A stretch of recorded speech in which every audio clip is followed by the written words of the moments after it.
একেবারে সরাসরি রোদের আলো দিয়ে কোনো ধরনের ব্যাটারি ছাড়া এটা দিয়ে আমরা ফ্যানগুলো চালাবো এবং বিদ্যুৎ উৎপাদন করার চেষ্টা করবো ইনশাআল্লাহ। তো যাই হোক, গতকালকে গরুগুলার অবস্থা দেখে আমার খুবই খারাপ লাগতেছিল আর ভয়ও পাইতেছিলাম যে কোনো দুর্ঘটনা না ঘটে। এতে একটা জিনিস কি জানেন, মানে রোদ্রের পাওয়ার যত বাড়বে ফ্যানের গতি তত বাড়বে। এই যে প্যানেলটা দেখতে পাচ্ছেন, এই প্যানেলটা আজ থেকে প্রায় 10 বছর আগের। হ্যাঁ, আমাদের এই অঞ্চলে যখন বিদ্যুৎ ছিল না তখন আমরা এগুলো ব্যবহার করতাম। আসসালামু আলাইকুম। গত কয়েকদিন যাবৎ বিদ্যুতের ব্যাপক সমস্যা। দিনের বেলা বিদ্যুৎ থাকে না বললেই চলে, যেহেতু গ্রাম। এই সমস্যার কারণে আমাদের গরু খামারের গরুগুলি কীরকম অবস্থা হয় আপনাদেরকে একটু দেখায় আসেন। এখানে প্রত্যেকটা গরু হচ্ছে ঝুলতে থাকে এরকম, হ্যাঁ, এরকম করে ঝুলতে থাকে। আর এই যে লাল যে গরুগুলো আছে এগুলো তেমন একটা সমস্যা না হলেও ফ্রিজিয়ান জাতের যে গরুগুলো আছে এগুলোর ব্যাপক সমস্যা হয়। তো যাই হোক, টানা যখন 4-5 ঘন্টা বিদ্যুৎ না থাকে তখন হচ্ছে যে ব্যাপক সমস্যা আমাদের পড়তে হয়। তো বিকল্প একটা পদ্ধতি আমরা বের করছি আজকে, সেটা আপনাদেরকে দেখানোর চেষ্টা করছি। চলেন। আমাদের এখানে বিদ্যুতের পাশাপাশি আইপিএসের ব্যবস্থা আছে এবং এর পাশাপাশি আমাদের এখানে জেনারেটরের ব্যবস্থা আছে। যেহেতু আমরা তেলও পাই না, মানে তেল আনতে গেলেও হচ্ছে আমাদের অনেক সময় যায় আর অনেকক্ষণ দাঁড়ায় থাকা লাগে, তারপর তেল আনতে হয়। এই কারণে আমরা তেল পাই না, যে কারণে জেনারেটর চালাতে পারি না। বাধ্য হয়ে একটা পদ্ধতি আমাদের ছিল, সেটা হচ্ছে সোলার সিস্টেম। এটা আপনারা অনেকে আমাদেরকে বলছেন, কিন্তু আসলে গ্রামাঞ্চল তো সোলারের অত প্রচলন নেই। তো যাই হোক, গতকালকে গরুগুলার অবস্থা দেখে আমার খুবই খারাপ লাগতেছিল আর ভয়ও পাইতেছিলাম যে কোনো দুর্ঘটনা না ঘটে। সকাল থেকে বিদ্যুৎ ছিল না আর প্রচণ্ড রোদ যেহেতু, আর এই রোদ যখন চালের উপরে পড়ে তখন ভিতরটা একবারে প্রচণ্ড গরম হয়ে যায়। অল টাইম ওদের এখানে ফ্যান লাগে। এই ফ্যানের ব্যবস্থা করব কীভাবে সেটারই একটা চিন্তা ভাবনা করছিলাম। সেইটা চিন্তা ভাবনা করে রাতের বেলায় হচ্ছে আমরা এই সোলার প্যানেলটা নিয়ে আসছি আর কি। হ্যাঁ, এটা হচ্ছে 200 ওয়াটের।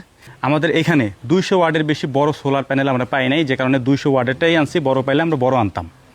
এই যে শেডটা আছে, এই শেডটার মধ্যে হচ্ছে আমাদের ষাঁড় গরুগুলো থাকে, আর এই শেডটার উপরে হচ্ছে একেবারে টানা রোদ পড়ে আর কি, যে কারণে ওরা অসুস্থ হয়ে যাওয়ার সম্ভাবনা আছে। তো এখন কী করব, এই যে প্যানেলটা দেখতে পাচ্ছেন, এই প্যানেলটা আজ থেকে প্রায় 10 বছর আগের। হ্যাঁ, আমাদের এই অঞ্চলে যখন বিদ্যুৎ ছিল না তখন আমরা এগুলো ব্যবহার করতাম। হ্যাঁ, যখন বিদ্যুৎ আসছে বা আইপিএস বা জেনারেটরের ব্যবস্থা হয়েছে তখন আমরা কী করছি, ওইটার যে ব্যাটারি ছিল ওই ব্যাটারি নষ্ট হয়ে যাওয়ার পরে আমরা ওইটাকে ডিরেক্ট চালাইতাম। আপনাদেরকে একটু দেখাই। দেখেন, এখানে কিন্তু ব্যাটারি বুটারি কিছুই নাই, কোনো ব্যাটারি নেই। হ্যাঁ, আমরা কোনো ব্যাটারি ইউজ করব না। আমরা হচ্ছে দিনের বেলা সূর্যের আলোটাকেই ক্যাপচার করব, ব্যাটারিতে আমরা সংরক্ষণ করব না, যে কারণে আমাদের খরচ একেবারে কমে যাবে আর কি। হ্যাঁ, কীভাবে কমবে সেটাও আপনাদেরকে আমি দেখাচ্ছি। ধরেন, এই হচ্ছে একটা সোলারের ফ্যান। হ্যাঁ, এইখানে দেখেন এই যে সোজা দেখেন, এটার সাথে ব্যাটারির কোনো কানেকশন নেই। ওই যে প্যানেল, আমরা প্যানেলটা রাখছি, এইখানে হচ্ছে ফ্যানের লাইন। আমি যদি আপনাদেরকে দেখাই, এটা হচ্ছে লালের সাথে লাগাই দিলাম এটাকে। এটা হচ্ছে লাগাই দেওয়ার সাথে সাথে দেখেন এটা কী পরিমাণে ঘুরতেছে ফ্যান। এতে একটা জিনিস কি জানেন, রোদ্রের পাওয়ার যত বাড়বে ফ্যানের গতি তত বাড়বে। হ্যাঁ, তো আমরা রোদটাকেই ক্যাপচার করব। যদি রোদ না থাকে তাহলে গরম থাকে না।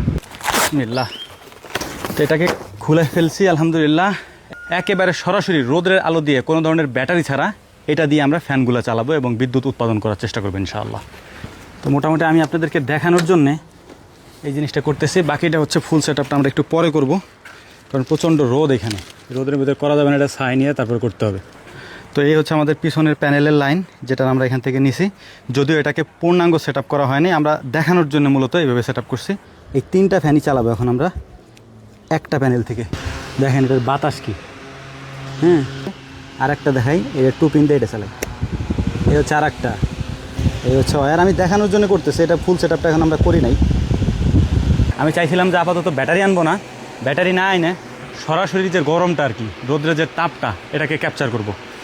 এটাই দেখেন, শুধু প্যানেল আনছি। আপনি এই প্যানেল ক্ষেত্র বিশেষ 8-10 হাজার টাকার মধ্যে পেয়ে যাবেন, বা তারও কমে পাবেন, কারণ আমাদের এখানে নাই, এই কারণে দাম একটু বেশি।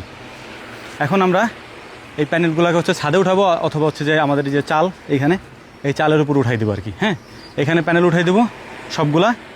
আর বাকি যে লাইনগুলো আছে, বাতাস আলহামদুলিল্লাহ। আমি তো ভাবছিলাম যে বাতাস কম হবে, কিন্তু আমাদের যে নর্মাল ফ্যান আছে, কারেন্টের ফ্যান, ওই ফ্যানের থেকেও বাতাস বেশি হইতেছে, কারণ এটা পাওয়ার বেশি আর কি এখন। আর এই ফ্যানগুলো হচ্ছে 10 ওয়াটের, এটা মনে হয় 12 ওয়াটের আর কি। হ্যাঁ, এগুলো 10 ওয়াটের করে আর কি। আর এটা যেহেতু 200 ওয়াট, আমরা বেশ ভালোই একটা আউটপুট পাবো ইনশাল্লাহ। অনেকে হয়তো আমাদের ভুল ধরবেন, ভাই আসলে আমরা ফুল সেট আপ এখনও করি নাই, যখন করব সেটাও আপনাদেরকে দেখাবো। আপাতত আর কি ইনস্ট্যান্ট, আমি যেহেতু রাতে নিয়ে আসছি, সকালবেলায় সেট আপ করে আমি লাগাই দিতেছি আর কি, দিনের বেলা যাতে রোদ্রের আলোতে ওদেরকে আমরা বাতাসটা দিতে পারি। হ্যাঁ, এরপরে আস্তে আস্তে 200, 400, 600 করে আমরা এটার সাথে যুক্ত করব। এরপর ব্যাটারি সেট আপ করবো, তারপর হচ্ছে কন্ট্রোলার সেট আপ করবো। কন্ট্রোলার, ব্যাটারি কোনো কিছুই আমরা দেই নাই, সরাসরি আমরা রোদ্রের আলোটাকে ক্যাপচার করে ফ্যান চালাই দিছি। এইটা হচ্ছে গরমের কারণে আমাদেরকে করতে হচ্ছে খামারটাকে আপাতত ঠান্ডা রাখার জন্য আর কি। তো যাই হোক, আশা করি বুঝতে পারছেন। আর ভালো কোনো পরামর্শ থাকলে আমাদেরকে দিয়েন, আমরা এটার একটা সুন্দর সেট তৈরি করবো ইনশাআল্লাহ। আর একটা বিষয় আপনাদেরকে বলি, ক্যামেরার কারণে এই যে ঘোরার যে সিস্টেমটা আর কি, এটা খুব আস্তে আস্তে আস্তে দেখাচ্ছে আর কি। ফ্যানগুলো কিন্তু প্রচণ্ড আকারে ঘুরতেছে, কিন্তু ক্যামেরার কারণে মনে হচ্ছে আস্তে আস্তে আস্তে আস্তে ঘুরতেছে। আমি আপনাদেরকে বাতাসটা একটু দেখাই, দেখেন, বিসমিল্লাহ, দেখেন এখানে কি পরিমাণ বাতাস, এই দেখেন, এই যে, ঠিক আছে, কিন্তু মনে হইতেছে কি আস্তে আস্তে ঘুরতেছে, এটা প্রচণ্ড গতিতে ঘুরতেছে, দেখেন, দেখছেন, এটা কিন্তু অনেক গতিতে ফ্যান কিন্তু ঘুরতেছে। তো যাই হোক, আলহামদুলিল্লাহ, আপনারা তো বুঝতে পারছেন